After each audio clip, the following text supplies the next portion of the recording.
It's straight. Go on. Yeah, it says in my spare time, I like to go running. He just make the specific reason why he goes for running. Good. Okay. So it's just specific, isn't it? In my spare time, I like to go running, as opposed to in my spare time, I like to go get some decent exercise and go running. Good. Any other comments about those two paragraphs? And it gives, it says it's a good hobby for lots of reasons. It's just show you the reasons why the benefits of having exercise or going for running, like burning calories and keeping fit. Good. Good, exactly. So it's precise, it's to the point. Well done. So we've got a video to watch, so I will share that with you. Okay, can everyone see that black screen now, ready to play the video? Yes. Yeah, okay.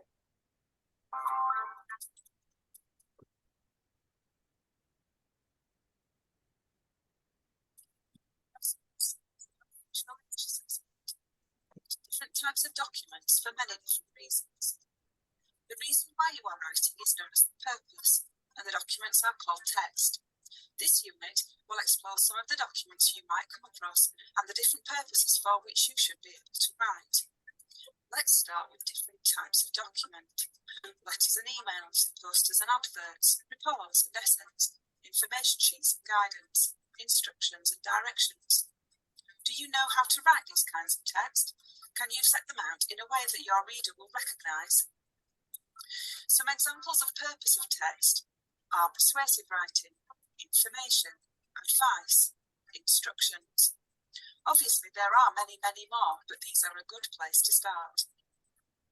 So when you are writing a piece of text, you need to think about what you are writing about, but also why you are writing and how the writing should be laid out. So how do you write a piece of text? Firstly, you need to plan for content. Use a plan before starting to decide what information you are going to include. Number the plan in the order you want to do the information. When you have your content sorted, then you should think about some of the features in each type of writing. Let's look at an example. When you're writing to give instructions, you should make sure that the reader is in no doubt about what they should do. Use headings and subheadings, bullet points and numbered lists, a diagram or image of what something should look like, or something that helps the reader to follow the instructions.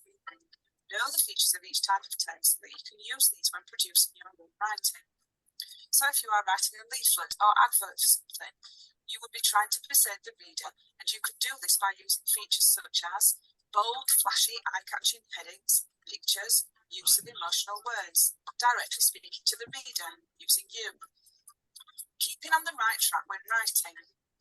Some questions to ask yourself when writing are: what's the main reason for this text? What is my main intention? What type of writing is this? What does it look like? How am I getting my message across? Why am I writing? You also need to pay attention to layout in certain kinds of documents. You should know how to write common texts, such as emails and letters, for example. What is this? Yes, it's a letter, but how do you know? It has addresses, a date, dear sir, yours faithfully. You should remember to include all of these elements when writing your own formal letters. Know what features are important when writing letters and make sure that you use them all. What's this? It's an email, but how do you know? It has an opening such as dear and a closing such as kind regards or yours sincerely. Make sure you know how to lay out an email. Know the key features and use them. These are just two examples of types of writing. Investigate the layout of other types of writing that you will be expected to produce, such as reports or information sheets. Once you have finished your writing, you must proofread. check your work through what you have written and take special care with areas that you sometimes get wrong. Make sure that what you think you have written is actually what is there on the page or screen. Proofread to make improvements. Proofreading isn't always about checking for errors. Sometimes you might find that you can use a better word or phrase. You could rewrite sentences so that they sound more professional. There are times when you might think of a little bit of extra detail to add to your piece. Know what kinds of documents you are expected to write in your studies and work plans. If you are not confident in how they look or what they should include, then find examples of these so that you can study them and practice writing your own.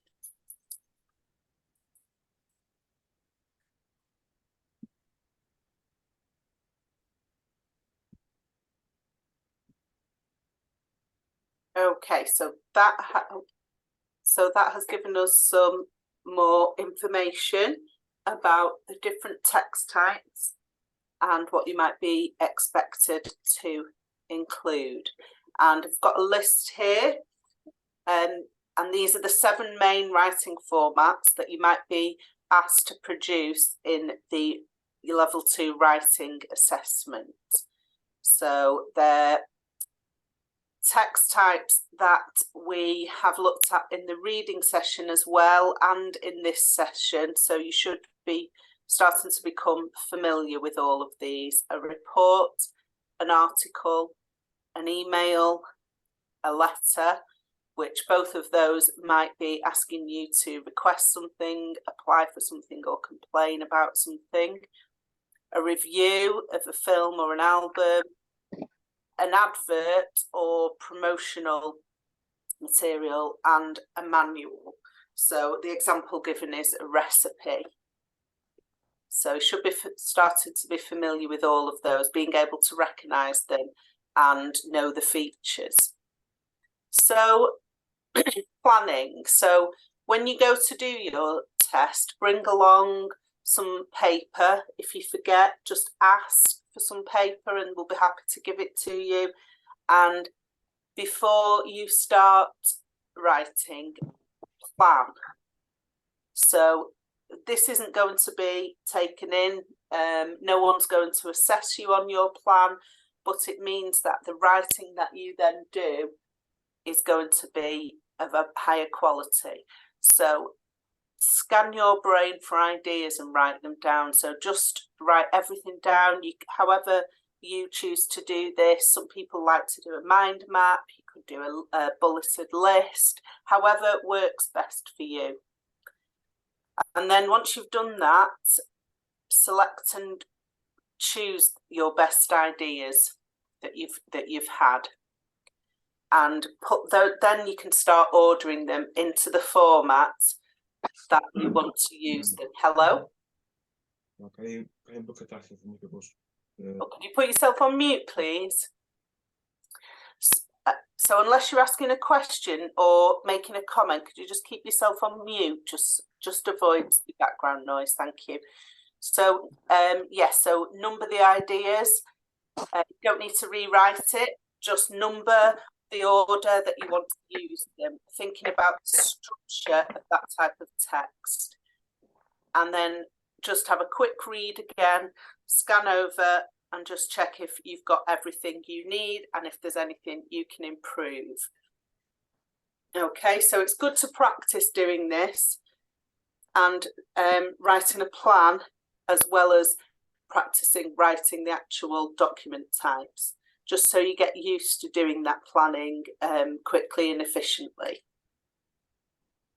So looking at your task that you've been given when you're doing your assessment, decide on the purpose and the audience. So read the task you've been given. What's the document type? What's the purpose? What do you need to do with your writing? And who is going to be reading it? So just have a look there. We've got the document types, the purpose of those document types that you might be asked to write. So for example, you might be asked to write a letter to complain about litter in a local park, so you might be writing to a local council. And the audience for that would be local councillors. Okay, so just have a look at those for a moment.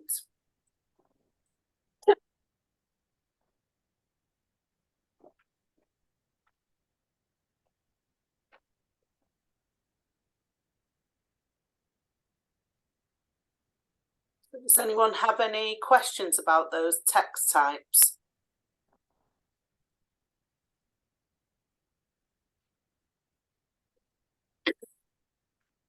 Sorry, you mean the on the reports? Yeah. Any question on the report? Pardon?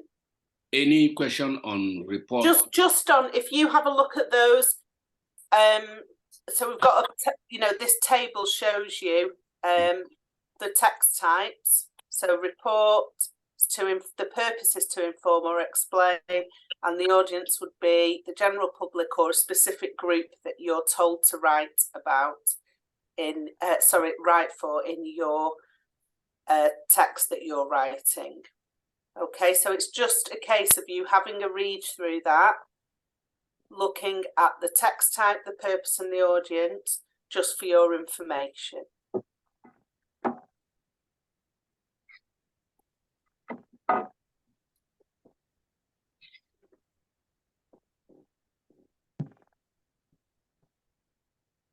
Okay, so the format, the detail and the length. So the length of a text is not all, you're not always told it needs to be this, you know, a certain length. So it's really important that you are aware of the type of length different formats might need to be. Okay. So if you're writing a letter, you need to make sure the format follows as given there. The your address or the sender's address, if you're given that, where it's going to, the date, complimentary salutation, so dear Mr. Bloggs, and the close. How are you going to finish the letter? So as it states there, the rule would be, in written English, would be if you're addressing it to a named person, dear Mr. Smith, then you would finish the letter by signing off yours sincerely. Okay, if you don't know the name of the person you're writing to, if you're writing to dear counsellor or dear parent, dear neighbour, depending what the letter is, then you would sign off yours faithfully. So that is a rule that you need to remember. Okay, and the length would be dependent on the task, but you need to make sure that whatever you're asked to do in the task, that you have covered all those points in your letter. So if you were asked to write an article, you need to include those headings and subheadings that are a feature of that type of text. It might be like a newspaper headline, and you'd need to write those in paragraphs. So an email, you need an email address. You need to give the subject of the email, so you need to choose a suitable subject heading, and again an appropriate salutation and close. So as I said for the letter, if you know the name of the person you're writing to, then you sign off yours sincerely. But if you don't know and you're writing dear sir or madam, for example, then you'd close with yours faithfully and then your name. And a report, again, headings and subheadings, and it might include diagrams and charts in a real world scenario when you're actually putting into practice your functional skills level 2 writing. In the test though, you wouldn't be expected to produce diagrams and charts because you're being assessed on your writing, not on those other things. But you still need to be aware of those features, because ultimately you're doing this assessment to so that you're able to use those skills in life, in employment. And a review. So again, headings and subheadings, which are good for clarity and ease of reading. And you might need extra information at the beginning or at the end. Okay, so if you were writing a review of a film or an album, a song, then you might include, so for a film, for an example, you might include the duration of the film or giving it a rating. And an advert, eye-catching headlines, headline and message, subheadings. You could have contact details, sidebars with additional information. And you don't need actually to have as much written detail in an advert, but it's really important that you have those features included in your format. Okay, so if you're asked to write a promotional leaflet or newsletter for example, a community event, you're going to need to have the location, the date, the time, the start and finish time, and so on, and also contact details. So a manual or instructions, using those features, bullet points, numbered lists, having the step-by-step instructions. You might need to include tools and ingredients. Okay, and you need to make sure you haven't, there's no omissions of key information. So if you are writing a recipe, for example, then you need to make sure that you've listed the ingredients, because otherwise people won't know how to make it. The same if you were writing instructions for making something, what do you need? What equipment or supplies do you need? So it's just being familiar with the type of document that you need to write, what features do you need to include, and what type of length should it be. So again, this is just another way to show you what features you need to include in each type of text. So it's just what we've already been through, but it's just a tick list. Okay, so if you just go on, has someone got a question? No?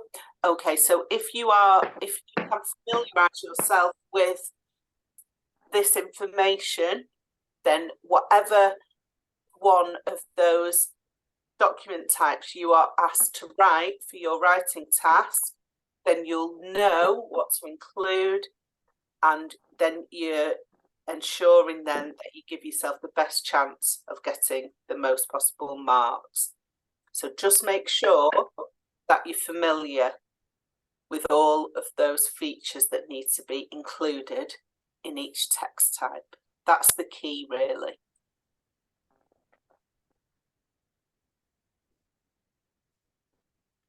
So I've just got some examples to show you just quickly.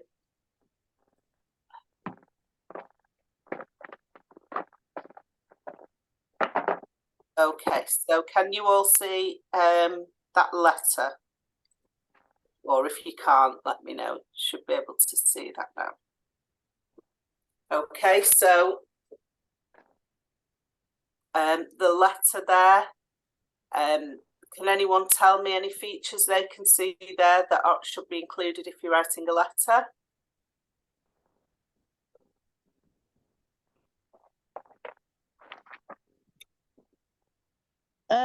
It didn't address Good. the person that is going to be given to.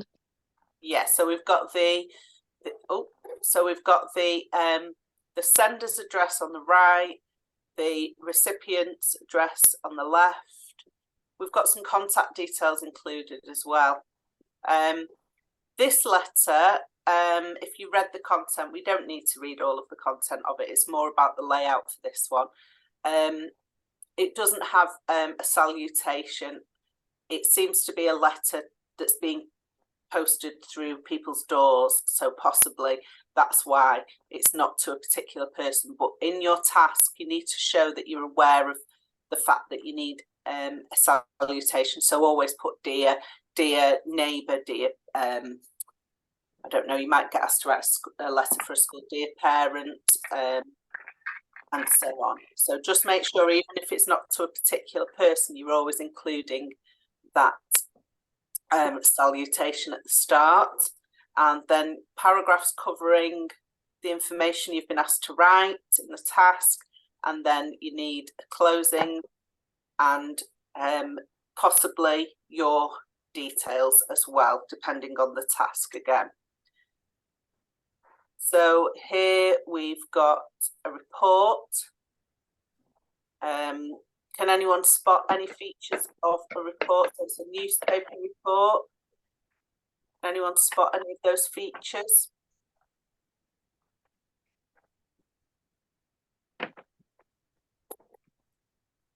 Okay, so we've got the headline here. So at the top, we've got subheadings, and the information has been put into paragraphs. There's also a picture there with a caption. Again, as I stated, you wouldn't be expected to produce a picture in the assessment, but it's just being aware that you may be asked to do that if you were doing this task in employment or for your, for something you're involved in yourself. That's the reason why you're doing this English qualification, because you want to be able to use all these text types if needed. So an email. So something to point out, when you're writing an email, we don't write the date on an email, do we? I think we all know that. I think most people are familiar with sending emails these days. The software you're using, your email program, will pop that in for you. So you don't need to write the date, but it will be there. But we still need, so for example, if you're asked to write an email to complain about something, you're going to need to address it to either the name of the person if it's given, or to dear sir or madam if you don't know the name of the person. Again, cover whatever you've been asked to do in the task, and then you need to close the email. So we've got a report about COVID symptoms here.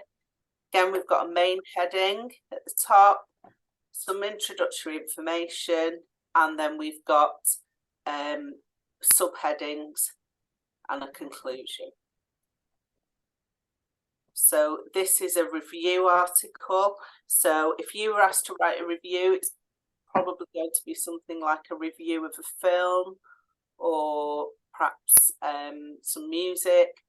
But again, following, you've got a heading, you might have some introductory information, subheadings, and as stated previously, if you were, for example, writing a review of a film, you might include a rating at the end, the duration of the film, and so on, some extra details.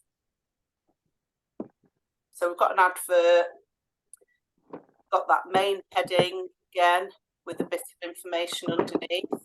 So if you look at this, you can see there's not an awful lot of text to write, but there are a lot of features to remember.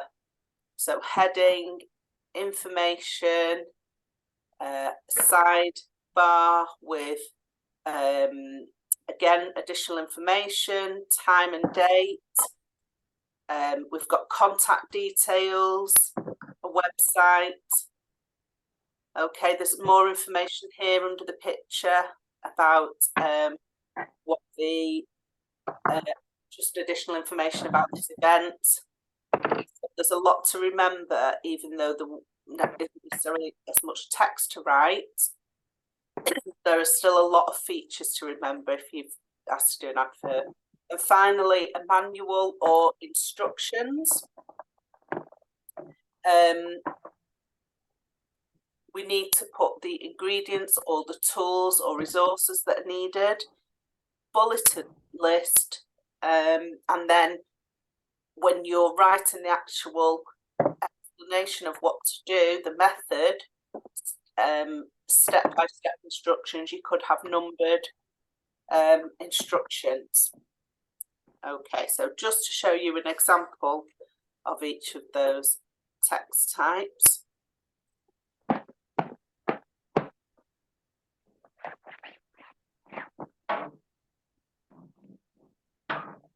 So, achieving clear and concise writing. So, to ensure that you achieve this, you need to proofread your work. So, once you've written, so you've done your plan initially, then you've written your text, and now you need to read it through.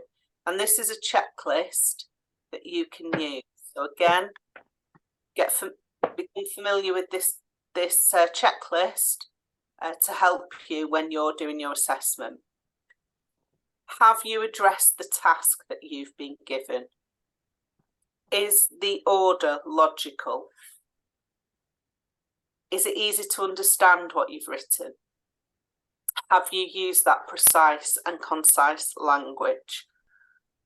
And related to that, is any language redundant?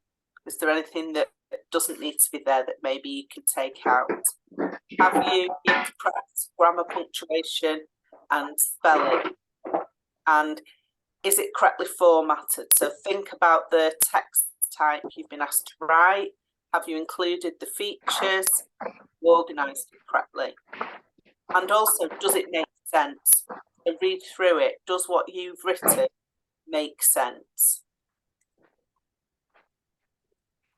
So because this is such an important step, you need to manage your time when you're doing your assessment to make sure that you've got time at the end to do this proofreading in case that you have any revisions to make. So your spelling, grammar, punctuation, they're quickly solved. If you find a mistake, you can quickly correct that. Can you improve anything that you've written? Okay, so can you edit your work, basically? Is there anything that you read and you think, oh, it doesn't sound quite right? What could you write instead? How could you improve it? And also, you might think of extra details. So while you're proofreading it, you might, something might spring to mind that you could add maybe some extra detail or even an additional short paragraph that could improve your work. So just be aware that in that 60-minute test, every minute is crucial. So as well as planning your work, plan your time, leave time for proofreading, because it's not just about correcting those mistakes, it's also about improving your writing, adding additional details. So it's a really important step in the writing process. Okay, so we're on to our quiz. So what is clear writing? So is it writing that's formatted correctly, it's spelled correctly, it's easy to understand, or all of those? It's all of those. Good. So all of those, you need it, good spelling, you've planned it so it's formatted correctly. Excuse me, man. Excuse me.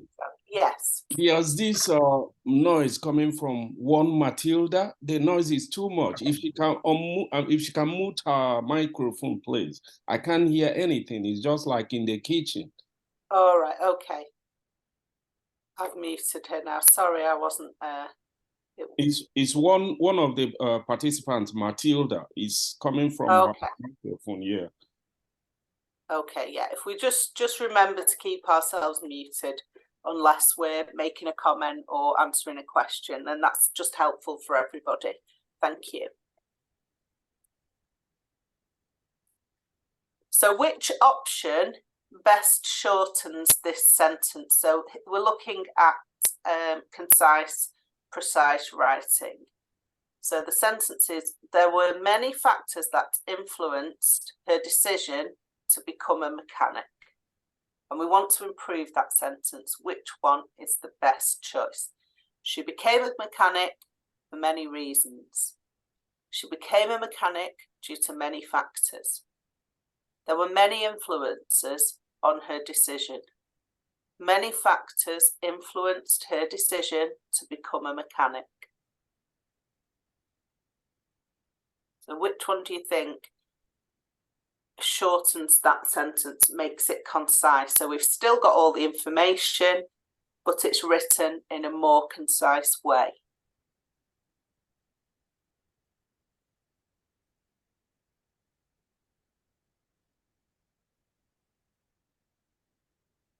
I would say number A. Yes, I would agree. So we still know that she became a mechanic, unlike C, which tells us that there are a lot of influences, but doesn't tell us what her decision was, what she decided. So A, it tells us there's many reasons and that she became a mechanic. So if you have a look at those phrases, which of them is unnecessary in a text? All things considered, as far as I'm concerned, at the present time, or all of them?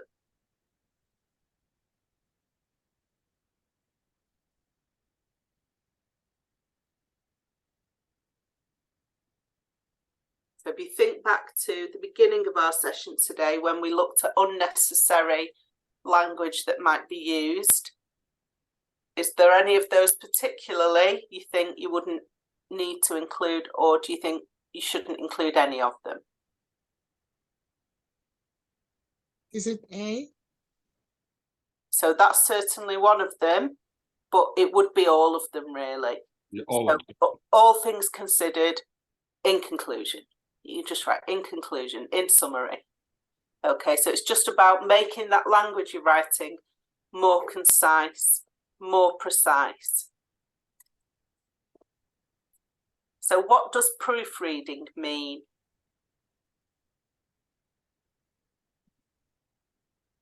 So is it reading your work out loud, making sure you've spelled everything correctly, sending work to your tutor, or checking your work for errors and that it's fit for purpose?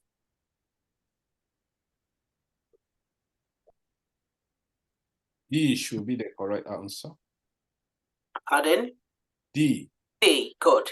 Yes. So check your work, leave time for proofreading at the end, make that part of your plan for your assessment time, check your work for errors, check that you've included everything you need to. So thinking about the formats of different types of text, because you have the format and what you need to include for each type. You have that ready to think about in your assessment. You know straight away what you'll need to include when you're given the task. Okay, so if you're aware of all the formats. So which of these texts needs a headline? Letters and articles, reports and letters, emails and letters, or articles and reports? Is it B? So a report, did you say B or D? D? D, good. So article, so a newspaper article, a magazine article would need a headline, a newspaper report would need a headline. Well done. So you're writing a formal letter to Mr. Omar, so you've got a name, you know the name of the person you're writing to. How should you close the letter? Yours truly, yours sincerely, yours faithfully, or kind regards? Yours sincerely. Excellent. So a named person, yours sincerely. If you don't know the name, Faithfully. Yours faithfully. Good. So let me ask. So which one can you use? Kind regards. Is it like someone you also know? So I would avoid using kind regards in your assessment, because following the proper rules of English, if you are writing a formal letter, we would follow those rules that we've just stated. So a named person, yours sincerely. You don't know the name, so you're writing dear sir or madam, yours faithfully. In practice, and the same, follow that. If you're asked to write an email complaint, that's a formal email, and again follow those conventions. Name, yours sincerely. You don't know the name, yours faithfully. In reality, even in business these days, you will see emails between colleagues, from a business to a customer or a client, using kind regards. And that is becoming more accepted. But for the purpose of this test, make sure you're following that set convention. Yours sincerely, if you know the name, and yours faithfully, if not. Okay? Because that's what you'll get the marks for in the assessment. Because it shows that you know what the convention is. Even if in real life people are starting to move away from that, you need to know what that is, and you need to show the assessor that you know what that is as well. Okay. Okay, thank you. That's okay. Excuse teacher. Yeah. So when you can use a D, kind regards, when you can use that's just what I was answering. So in the test, you need to make sure you're using yours sincerely or yours faithfully. So yours sincerely if you know the name, yours faithfully if you don't know the name. When you're doing the test, make sure you're following that rule. As I've just said, in practice, you will see kind regards quite often these days, and people are starting to use that in businesses and so on. So if you have a job and you see that colleagues are using that, then that's okay for you to use it in that job. If that's something that you see other people using and that seems to be all right, and the company is happy with that, that's fine. But for the test, just remember that you need to use yours sincerely or yours faithfully. Okay. Yeah, good. Yeah, okay. Thank you. That's okay. So why should you proofread your work? So to pass 5 minutes, to rewrite it, to look for errors and possibly add detail, or to change textual features. C should be the Good, excellent. So to look for errors and possibly add additional details. So what's a subheading?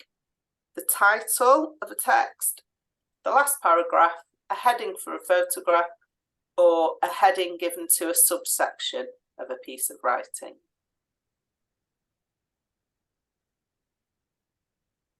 It's D. Good. So you're writing a report or an article, or even sometimes a review. Your paragraphs, you need to show that you are aware that subheadings should be given to different parts of the text. So when planning, should you write down your thoughts first? So yes, you should. As we talked about earlier, you should write it down, take some paper, ask for some if you don't have any, just a quick task. You're not being assessed on that planning, throw it away at the end. but it's just about putting your thoughts in order before you start writing. So when you're practicing, before you do the assessment, make that planning and the proofreading at the end part of your practice, so that when you come to do the assessment, that you're used to using those processes. So, so this one, the answer's actually there. What's the purpose of a manual? To instruct. So a manual would be to tell someone how to do something. So a recipe is a really good example, because everybody's really, most people anyway, familiar with that format. But it could be instructions for something else as well. So the purpose of a report: to inform or explain, to describe and explain, to instruct, to complain, request or persuade, or to persuade or inform. So a report. To inform and or explain. Good. So a report is reporting something that's happened, retelling something that's happened, or explaining something that's happened. Good. So what's the purpose of an advert? What does anyone think?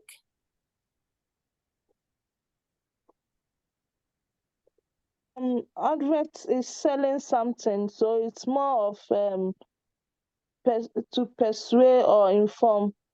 Good. To persuade or inform. So they inform people of something and try and persuade them to buy it. So what would be the purpose of a letter?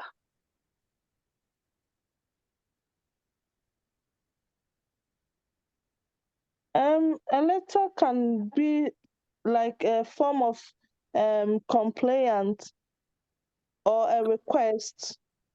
Good.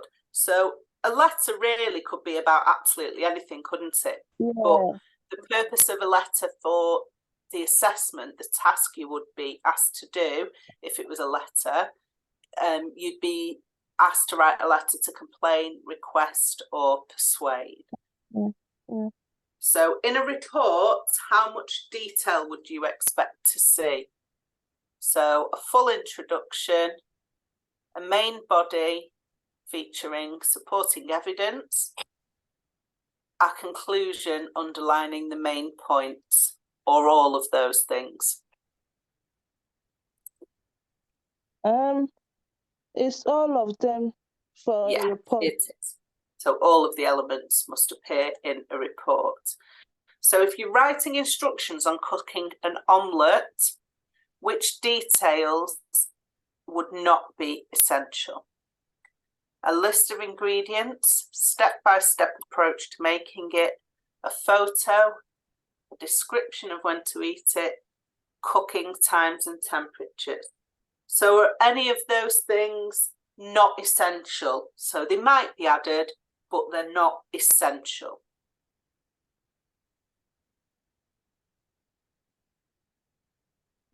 The prescription of when to eat it.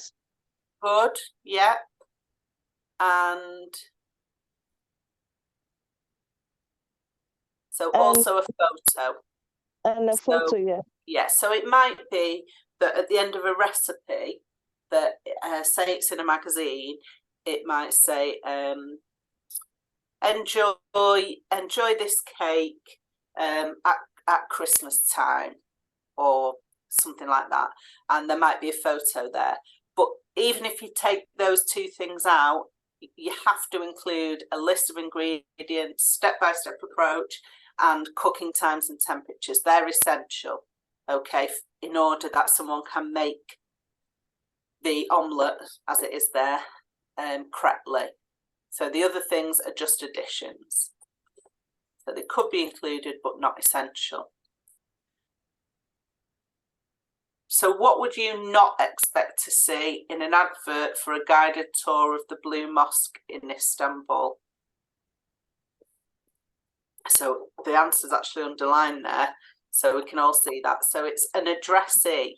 So what type of document would an addressee appear in? Where would you find that? A letter. A letter. Good, excellent. So not in an advert, okay, because it's not addressed to one person. It's for everybody to see. An advert, the person or the company producing the advert wants as many people as possible to see it so that they can persuade them to buy their goods or services. So why do you not need to put a date on an email?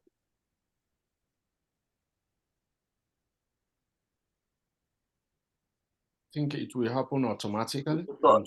Yeah. So when you're writing an email, so for example, Outlook or Gmail, that software will just put the date on. So you don't need to do that yourself.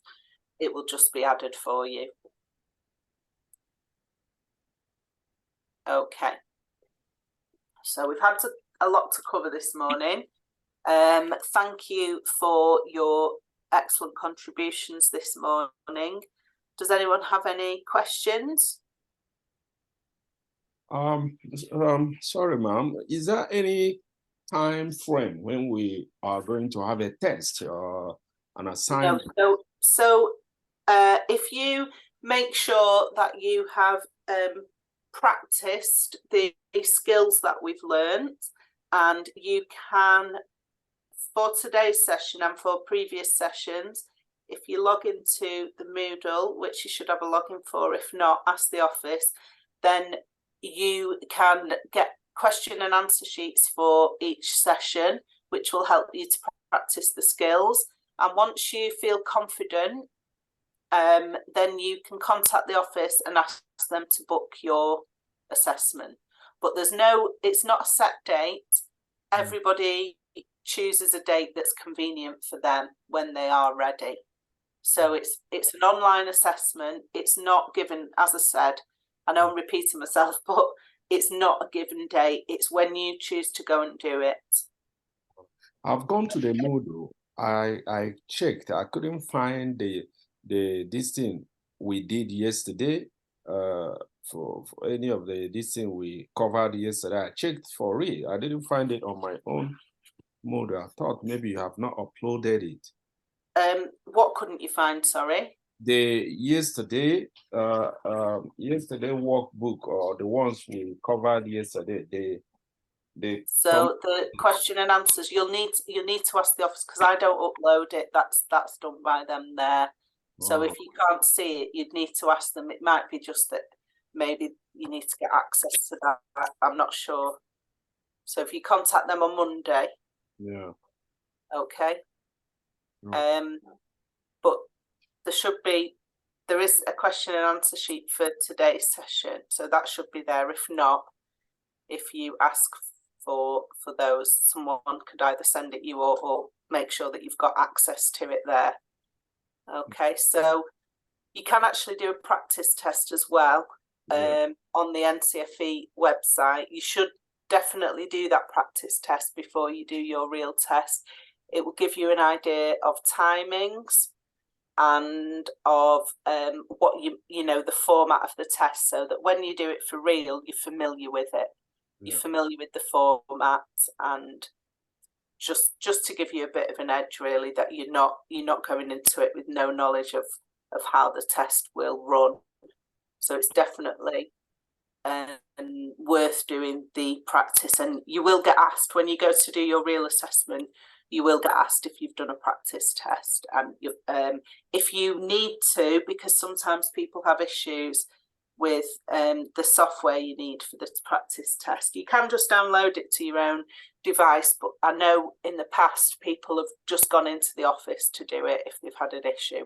Also, I think sometimes people like to go and do it in the office, so it gives them, an idea of how it will all be when you do the test for real. So if you need to do that for your practice test, that's fine. Just ring up and make an appointment. You can go in and practice in the office. Okay. Okay. All right, ma'am. Thank you very much. All right then. Thank you very much. Hope you have a good week, everybody. Yeah. Thank you. Bye. Thank you Bye. very much. Thank you. Bye. Bye.